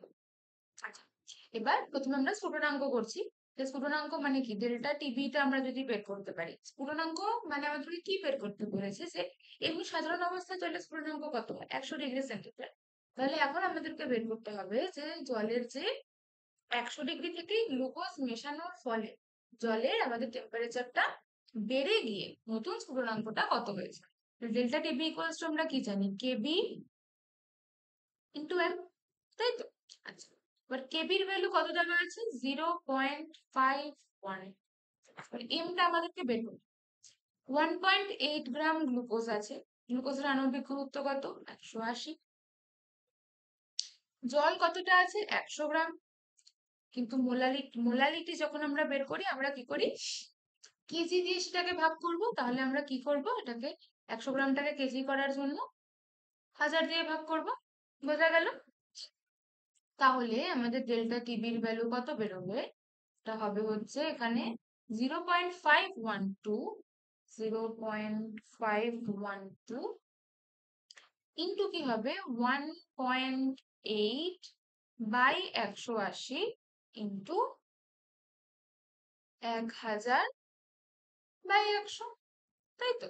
এবার এখানে যদি শূন্য ওঠে তাহলে নিচে একটা শূন্য আসবে, 18 দিয়ে কাটলে 100, তাহলে নিচে এখানে তাহলে আমাদের এটা আসবে হচ্ছে 0.05। তো ডেল্টা টিবি আমাদের কত আসবে, 0.05। আচ্ছা, এবার আমাদের ডেল্টা টিবি মানে কি হয়, যেটা আমাদের নতুন যেটা temperature T naught B by TB, মানে যেটা আগে ছিল সেটা ইকুয়ালস টু আমাদের 0.051 হচ্ছে। এবার জলের স্ফুটনাঙ্ক প্রথমে কত ছিল, 100°। সাধারণ অবস্থায় জলের স্ফুটনাঙ্ক কত হয়, সাধারণ অবস্থায়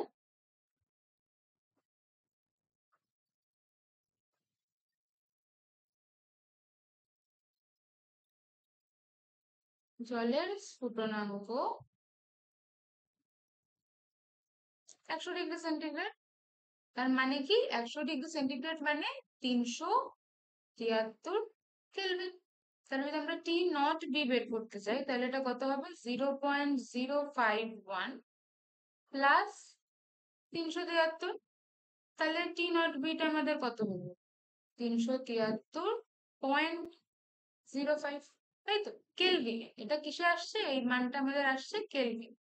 যদি ডিগ্রি সেন্টিগ্রেডে আমরা এটাকে করতে চাই, তাহলে আমাদের 273.05 থেকে কি করতে হবে, 273 বাদ দিতে হবে।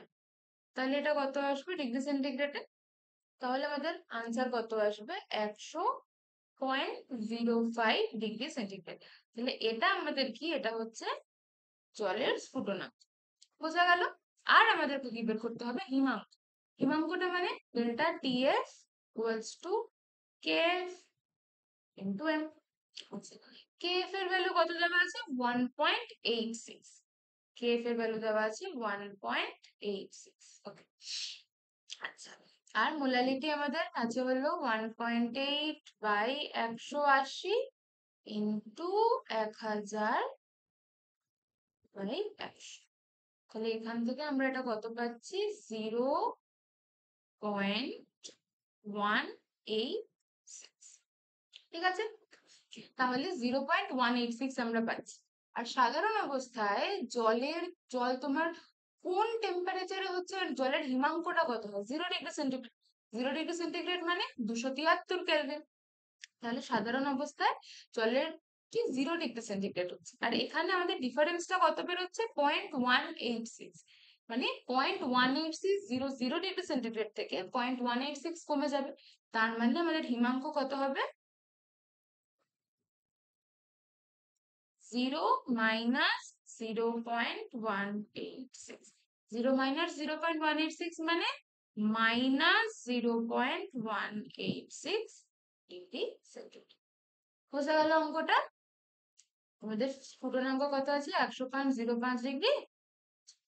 মিলে গেছে আমাদের। Very good. আচ্ছা, নেক্সট কি বলেছে? ইউরিয়ার প্রতি লিটার দ্রবণে কত গ্রাম ইউরিয়া দ্রবীভূত থাকলে দ্রবণটি প্রতি লিটারে 100 গ্রাম চিনি দ্রবীভূত আছে এমন দ্রবণের সঙ্গে আইসোটনিক হবে? খুব ইম্পর্টেন্ট, খুব সুন্দর, ভালো অঙ্ক।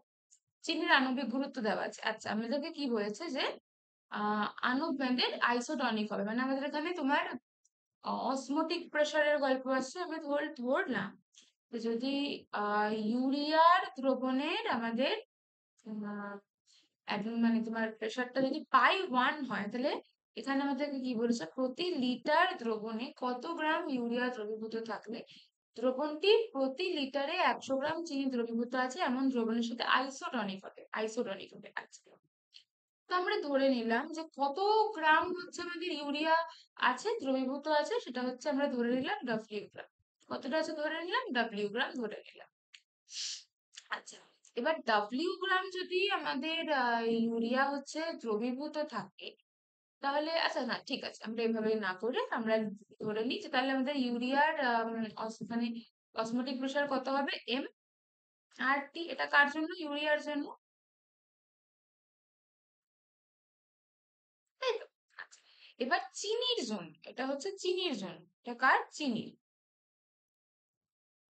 তাহলে চিনির জন্য আমাদের পাই2 ইকুয়ালস টু কি হবে? এম যেটা, তাহলে আমাদের প্রতি লিটারে 10 গ্রাম চিনি আছে, তাহলে আমাদের এম এর ভ্যালু কত হবে? 10 বাই চিনির আণবিক গুরুত্ব কত আছে? 342 টু আর টি। এবার বলেছে যে এই দুটো আমাদের ইকুয়াল হচ্ছে, পাই1 আর পাই2টা কি হচ্ছে? ইকুয়াল হচ্ছে। তার মানে পাই1 পাই2 ইকুয়াল হচ্ছে। যে পাই1 আমাদের কত আছে? এম আর টি।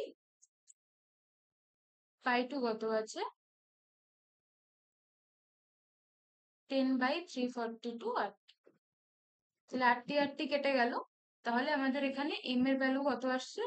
দেখা যাচ্ছে দিকটা? তাহলে এম এর ভ্যালু কত আসছে? 10/342। বোঝা গেল? Okay.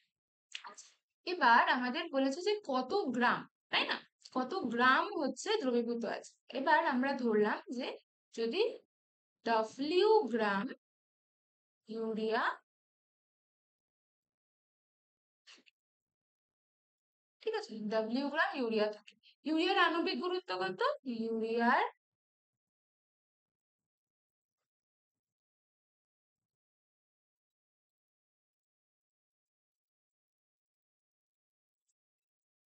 গুরুত্ব হচ্ছে 60 গ্রাম। ঠিক আছে, 60। আচ্ছা, তাহলে এখানে এম এর ভ্যালু কত হবে? W/60। তাহলে কি হচ্ছে? W/60 is equals two 10/342। তাহলে আমার W এর ভ্যালু কত আসবে? 10/342 ইন্টু 60। তাহলে আমার ডাব্লিউ এর ভ্যালু কত আসছে?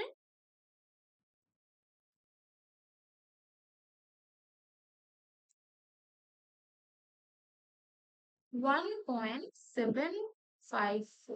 তার মানে আমাদের কত গ্রাম ইউরিয়া যদি দ্রবীভূত থাকে তাহলে এটা উম হচ্ছে তোমার আইসোটনিক হচ্ছে 1.754।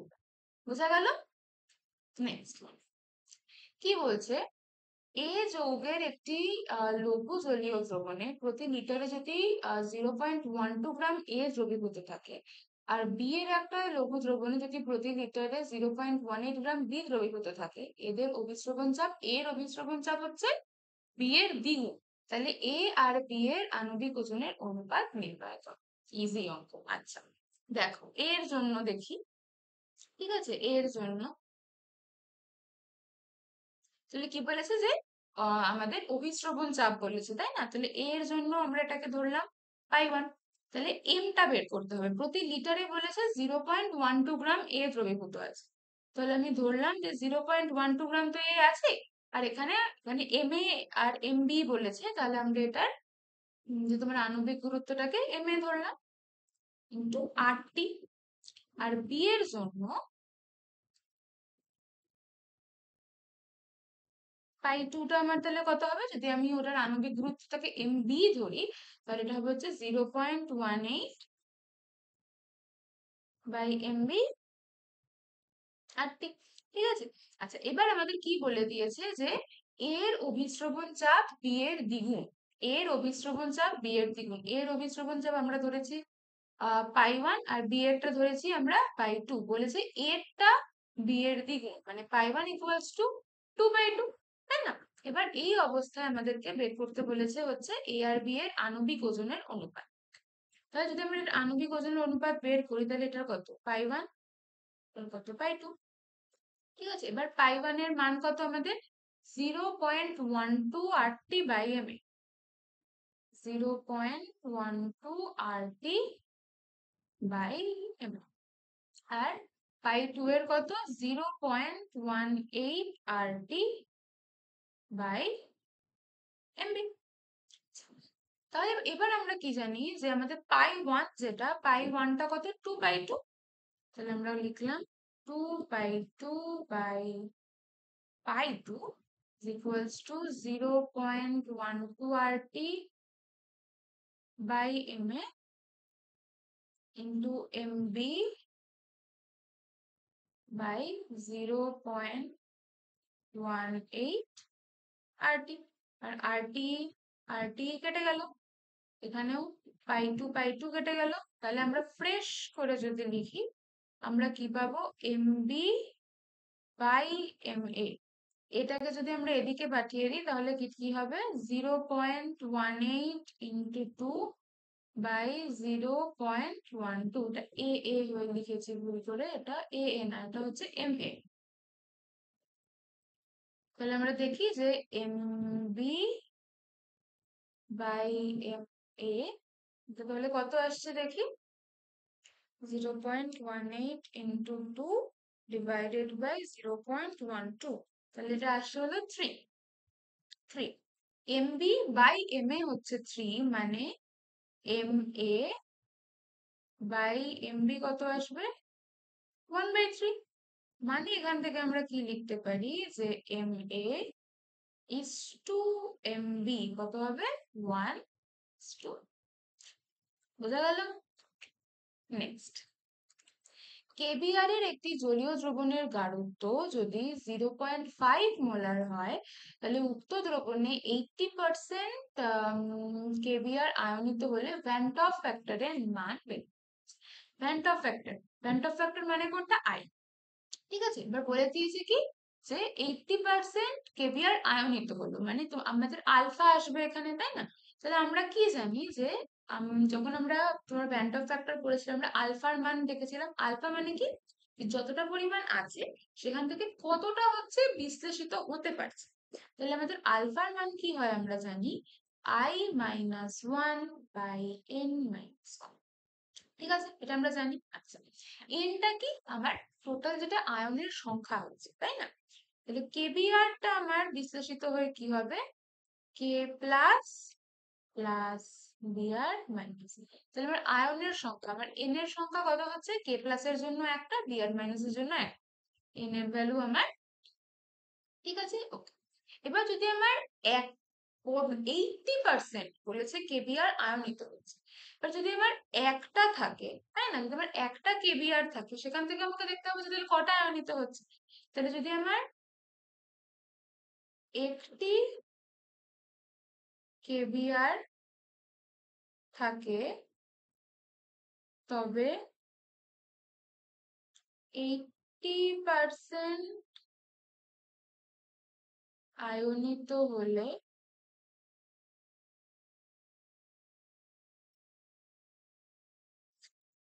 তাহলে একের 80%, তাই না? তাহলে কি হচ্ছে? 0.8। তাহলে আমার আলফার ভ্যালু কত? আলফার ভ্যালু হচ্ছে 0.8। এটা আমি আলফার ভ্যালু জানি, এন এর ভ্যালু জানি, তাহলে আমি আই এর ভ্যালু পাবো না এখান থেকে? নিশ্চয়ই পাবো। তাহলে এটা কি হবে? 0.8 is equals to I minus 1 by 2 minus 1। 2 minus 1 মানে 1, তাই তো? 2 মাইনাস 1 তো 1ই হয়। তাহলে 0.8, এখানে এই 1টা এদিকে গুণ হলে কি হবে? 0.8 হবে আই মাইনাস 1। তাহলে আই এর ভ্যালু কত হবে? 1 প্লাস 0.8। তাহলে আই এর ভ্যালু হচ্ছে 1. তাহলে ব্যান্ড অফ ফ্যাক্টরের ভ্যালু কত? 1.8।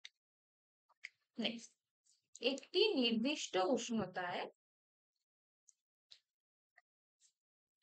4 × 10⁻³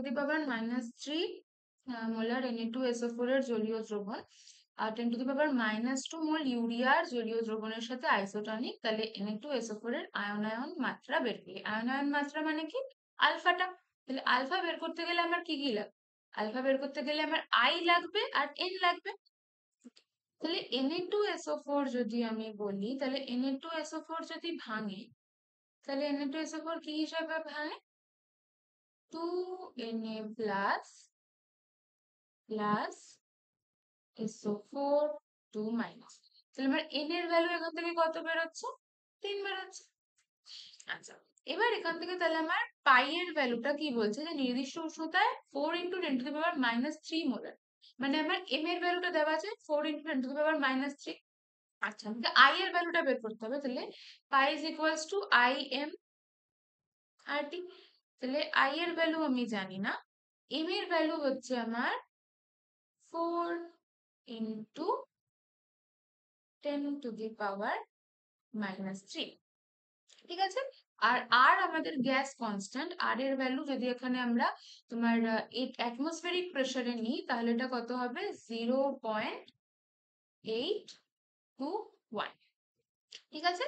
আর টেম্পারেচার আমাদেরকে বলে দেয়নি, তো টেম্পারেচার টি নিচ্ছে, ঠিক আছে। আচ্ছা, এবার আমাদেরকে বলেছে হলো যে 0.2 মোলার ইউরিয়ার জলীয় দ্রবণের সাথে আইসোটনিক, আমাদের আর এর ভ্যালুও লেখার দরকার ছিল। আর আর এর ভ্যালুও লেখার দরকার ছিল না, আইসোটনিক বলে দিয়েছে না, মানে দুটো তো ইকুয়াল হবে, মানে আর আর যদি থাকে তাহলে কেটেই যাবে, তাই না? তো কেটেই যাবে। ওকে, আচ্ছা গেল। আচ্ছা IMRT, ঠিক আছে, এটা হচ্ছে কার জন্য? এটা হচ্ছে Na2SO4 এর। আর এবার আমাদের পাই এর ভ্যালু আমরা কার জন্য বের করব? ইউরিয়ার জন্য, ঠিক আছে। পাই এর ভ্যালু ইউরিয়ার জন্য। তাহলে ইউরিয়ার জন্য এটা কত হবে? আমাদের বলে দিয়েছে 0.0 না 10⁻² আর ডি। তাহলে আমাদের বলে দিয়েছে যে এটা আর এটা কি হবে? আমাদের এ দুটো ইকুয়াল হবে। তাহলে আমাদের যদি পাই 1 ইকুয়ালস টু পাই 2 হয়, তাহলে এখানে আমাদের কি আসছে? তাহলে আমাদের আসছে হলো I × 4 × 10⁻³ RD is equals to 10⁻² RD, ঠিক আছে। এ দুটো ইকুয়াল হচ্ছে, তাহলে RD কাটছে। তাহলে আই এর ভ্যালু আমরা কত পাচ্ছি? আই এর ভ্যালু আমরা পাচ্ছি হলো 10⁻² ডিভাইডেড বাই 4 × 10⁻³ তাহলে আই এর ভ্যালু আমরা পাচ্ছি হলো 2.5। বোঝা গেল? তাহলে আলফার ভ্যালু আমরা কি করে বের করবো? I minus one by n minus one. I এর ভ্যালু হচ্ছে 2.5 মাইনাস ওয়ান, n এর ভ্যালু 3 মাইনাস ওয়ান। তাহলে আমাদের এর ভ্যালু আসবে হচ্ছে 0.75। 0.75 তার মানে কি 75% আয়ন। বোঝা গেল কথাটা? নেক্সট। আচ্ছা, এবার এখানে আমাদেরকে দেখতে হবে যে কোনটা কিসের সূত্র। ঠিক আছে? আচ্ছা, রাউল্টের সূত্র কোনটা এখানে? খুব ইজি, এটা রাউল্টের সূত্র, তাই না? হেনরির সূত্র কোনটা? এটা। স্ফুটনাঙ্কের উন্নয়ন কোনটা? এটা। এটা দেখা যাচ্ছে না, না, আমি এখানে লিখে দিচ্ছি। তাহলে এ কোনটা হবে? রাউল্টের সূত্র আমাদের কোনটা হচ্ছে? রাউল্টের সূত্র হচ্ছে 3, রাইট? হেনরির সূত্র আমাদের কোনটা হচ্ছে? হেনরির সূত্র হচ্ছে 5। সি বলেছে স্ফুটনাঙ্কের উন্নয়ন, তো স্ফুটনাঙ্কের উন্নয়ন আমাদের কোনটা হচ্ছে? 4। তাহলে ডি বলেছে হিমাঙ্কের অবনমন, তাহলে হিমাঙ্কের অবনমন আমাদের কোনটা হচ্ছে? 1। আর অভিস্রবণ চাপ তাহলে আমাদের কোনটা হচ্ছে? 3। বোঝা গেল? ওকে, নেক্সট। আচ্ছা, শতকরা ভর খুব ইজি। শতকরা ভর, ভর মানে কোনটা? ওজন। এখানে ওজন কত আছে দেখো, দ্রবণের দ্রাবের ওজন বাই হচ্ছে মোট ওজন ইন্টু 100, এটাই হবে। তাহলে আমাদের এ কোনটা হচ্ছে? 4। শতকরা আয়তন, আয়তন কোনটা হবে তাহলে? 3। মোল ভগ্নাংশ কোনটা? এই যে একটি উপাদানের মোল ভগ্নাংশ বা সমস্ত উপাদানের মোট মোল ভগ্নাংশ, তাহলে এটা হবে হচ্ছে 2। আচ্ছা, মোলালিটি আমরা কিসে করি? কেজিতে। এই যে 5 নাম্বারটা। আর মোলারিটি কোনটা হবে? 1। ক্লিয়ার? জলে 18 গ্রাম গ্লুকোজ দ্রবীভূত করে 500 ml দ্রবণ দ্রবীভূত করা হলে 27 ডিগ্রি সেন্টিগ্রেড উষ্ণতায় এই গ্লুকোজের দ্রবণের অভিস্রবণ চাপ নির্ণয় করো। এটা তোমরা নিজেরা খুব ভালো করেই পারবে। এটা কোন সূত্র দিয়ে হবে? এটা হবে হচ্ছে পাই ইজ ইকুয়ালস টু এমআরটি দিয়ে। এটা নিজেরা করবে, এটা নিজেরা করবে। আমি জানি তোমরা এটা পারবে। ওকে, নেক্সট। সঠিক সম্পর্কে নির্দেশ করি, ঘরের উষ্ণতায় 0.1 মোলার গাঢ়ত্ব বিশিষ্ট গ্লুকোজ ও সুক্রোজের যদি দুটি পৃথক জলীয় দ্রবণের অভিস্রবণ চাপ যদি P1 আর P2 হয়, তাহলে এদের মধ্যে সম্পর্ক কি? আচ্ছা, আমরা কি জানি যে যদি আমাদের, এটা আমরা আগেও পড়েছিলাম, যদি আমাদের দুটোর অভিস্রবণ চাপ সমান হয় আর যদি আমাদের গাঢ়ত্ব, যদি কি বলেছে যে আমাদের গাঢ়ত্ব গুলো সমান, কার কার গাঢ়ত্ব সমান? গ্লুকোজ আর সুক্রোজের যদি আমাদের গাঢ়ত্বটা সমান থাকে, আর টির ভ্যালু তো আমাদের সেমই থাকছে, তাই না? যদি আমাদের তোমার অভিস্রবণ চাপটা তাহলে কিসের উপরে মেইনলি ডিপেন্ড করবে? যদি দুটো তোমার আলাদা আলাদা কম্পোনেন্ট থাকে, সেটা হচ্ছে আমাদের তার যে গাঢ়ত্বটা থাকছে, মোলারিটিটা থাকছে তার উপরে। যদি মোলারিটি আমাদের সেম থাকে, তাহলে আর টির ভ্যালু তো আমাদের চেঞ্জ হচ্ছে না, তাহলে আমাদের অভিস্রবণ চাপের মধ্যে সম্পর্কটা কি হবে? অভিস্রবণ চাপ দুটো কি হবে? সমান হবে। তাহলে এটা কি হবে? এটা। বুঝতে পেরেছো? আচ্ছা, এবার বলেছে যে তরল আর কঠিন, তরল আর কঠিন একসাথে মিশলে তরল আর কঠিনকে আমরা কি বলি? সল বলি। সল বলি না? কঠিন আর তরল, কঠিনের মধ্যে তরল, তাহলে সেটাকে আমরা কি বলবো? জেল। তরলকে আমরা কি বলি? ইমালশন বলি, মানে চার। আর তরল গ্যাসকে আমরা কি বলবো? ফোম। ক্লিয়ার? আচ্ছা, FeOH হোল থ্রাইস তঞ্চনে NaCl অপেক্ষা Na2SO4 বেশি কার্যকরী কেন? আমরা সুলজে হার্ডি নিয়ম পড়েছিলাম, কি বলেছিলাম সেখানে, যে যদি একটা ঋণাত্মক বা ধনাত্মক যদি কোনো একটা সল থাকে, তার তঞ্চনের জন্য কি প্রয়োজন হয়? বিপরীত চার্জ যুক্ত একটা সল, তাই না?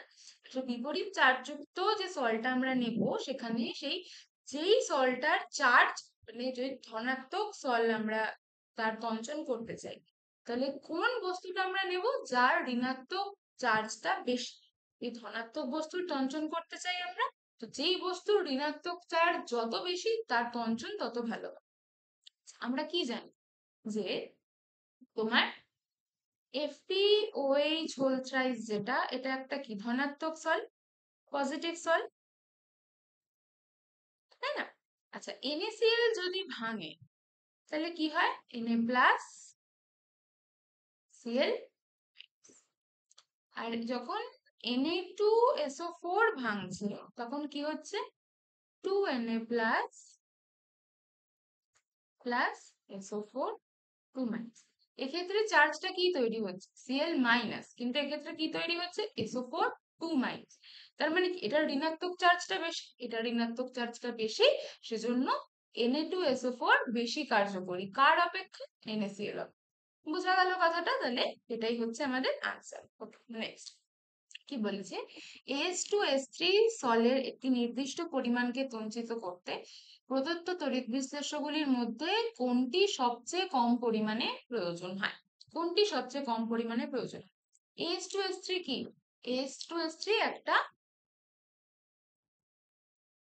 ঋণাত্মক সল, নেগেটিভ। তাহলে নেগেটিভটাকে তঞ্চনের জন্য কি হবে? আমাদের পজিটিভ চার্জ লাগবে। NaCl আছে, NaCl মানে Na একটা, Cl একটা, তাহলে পজিটিভ চার্জ কটা আছে? একটা, রাইট? এখানে আছে Al2, এটা বোঝা যাচ্ছে না, Al2SO4 হোল থ্রাইস, থ্রাইসই আছে।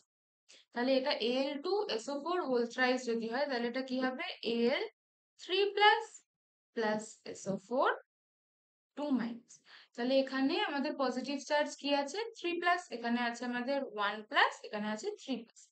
তারপরে কি আছে? K2SO4, K2SO4, K2SO4 তাহলে কি আছে? 2K plus plus SO4 2 minus. এখানেও পজিটিভ চার্জ কি আছে? প্লাস 1। আর আছে CaCl2, CaCl, তাহলে এখানে কি হবে? Ca2 plus plus 2Cl minus. তাহলে এখানে চার্জ কত আছে? 2 প্লাস, তাই না? 2 প্লাস আছে। তাহলে এই তিনটের মধ্যে কোনটার পজিটিভ চার্জ সব থেকে বেশি? +3। সেজন্য Al2SO4 হোল থ্রাইসটা কি হবে? কম পরিমাণে প্রয়োজন হবে তঞ্চন ঘটাতে। বোঝা গেল? ঠিক আছে। আজকে আমরা অনেকগুলো কোয়েশ্চেন্স একসাথে প্র্যাকটিস করেছি। তোমরা জিনিসগুলোকে আরো ভালো মতো করে দেখবে। এই চ্যাপ্টারটা আমরা এখানেই শেষ করছি। তোমরা ভালো মতো করে কোয়েশ্চেন প্র্যাকটিস করবে, আরো ভালো মতো করে জিনিসগুলোকে বোঝার চেষ্টা করবে, জানার চেষ্টা করবে। তাহলে এর পরের দিন আমরা আবার নতুন চ্যাপ্টার নিয়ে হচ্ছে ক্লাস 12 এর পড়াটাকে কন্টিনিউ করবো। তার আগে এই চ্যাপ্টার গুলোতে যতটা তোমরা পড়েছো, কোয়েশ্চেন গুলো সলভ করেছো, ভালো মতো করে পড়তে থাকো, পড়া কন্টিনিউ করতে থাকো। দেখা হচ্ছে পরের ক্লাসে।